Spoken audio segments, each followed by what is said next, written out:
527 இந்திய உணவுப் பொருட்களில் புற்றுநோய் ஏற்படுத்தும் ரசாயனங்கள் உள்ளதாக கூறி அவற்றிற்கு தடை விதித்து உள்ளது ஐரோப்பிய ஒன்றியம்.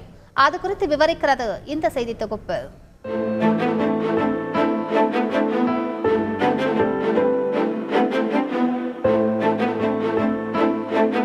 இந்தியாவிலிருந்து பல்வேறு வகையான மசாலா பொருட்கள், முந்திரி, பாதாம், பிஸ்தா உள்ளிட்ட நட்ஸ் வகைகள், மூலிகைப் பொருட்கள், எள் போன்ற உணவுப் பொருட்கள் ஐரோப்பிய ஒன்றியத்திற்கு ஏற்றுமதி செய்யப்படுகின்றன. இந்த நிலையில் ஐரோப்பிய ஒன்றியத்தின் உணவு பாதுகாப்பு ஆணையமான EFSA செப்டம்பர் 2020 முதல் ஏப்ரல் 2024 வரை இறக்குமதி செய்யப்பட்ட பல்வேறு உணவுப் பொருட்களில் சோதனைகளை மேற்கொண்டது.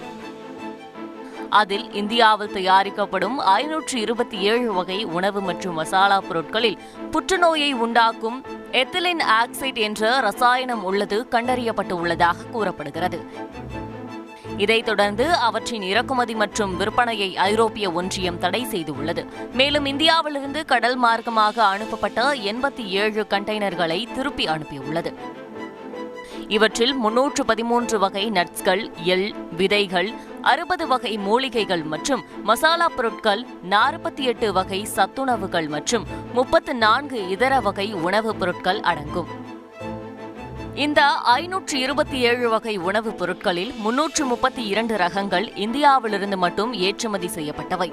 மீதமுள்ள 195 ரகங்கள் இந்தியா மற்றும் இதர நாடுகளில் இருந்து ஏற்றுமதி செய்யப்பட்டவை. ஏற்கனவே MDH மற்றும் எவரெஸ்ட் ஆகிய புகழ்பெற்ற இந்திய மசாலா பொருட்களில் எத்திலீன் ஆக்சைடு அதிக அளவில் உள்ளதாக கூறி சிங்கப்பூர் மற்றும் ஹாங்காங் அரசுகள் கடந்த ஏப்ரல் 5ஆம் தேதி தடை விதித்தது குறிப்பிடத்தக்கது. எத்திலின் ஆக்சைடு அடங்கிய பூச்சிக்கொல்லிகளை இந்திய விவசாயிகள் பரவலாக பயன்படுத்தி வருவதால் விளைபொருட்களில் இவை தென்படுவதாக துறைசார் நிபுணர்கள் கூறுகின்றனர். இரத்த புற்றுநோய், நிணநீர் சுரப்பி புற்றுநோய் ஆகியவற்றை ஏற்படுத்துவதாக கூறி ஐரோப்பிய ஒன்றியம் பல ஆண்டுகளுக்கு முன்பே எத்திலின் ஆக்சைடு அடங்கிய பூச்சிக்கொல்லிகளை விவசாயத்தில் பயன்படுத்த தடை விதித்துள்ளது குறிப்பிடத்தக்கது.